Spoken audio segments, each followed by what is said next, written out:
D of YouTube, Quince Tattoo. So decided I need to take a break. I'm doing transcriptions for my interview. I think I was about 3 hours in before I stopped for lunch. I'd gotten through about 20 minutes of it, and the whole interview took an hour and a half.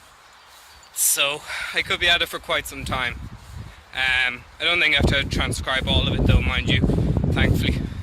But however, that's how long it takes, especially when you're listening to it at 80% of regular speed.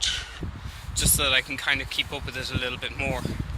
And as you can tell, it's a bit weird going from slow to regular speed again. But however, look, that's how long it's going to take. I remember somebody saying that they used a Google Pad to type it because it kept bringing up regular used words. Maybe I should do that, but however, oh well, it's long before.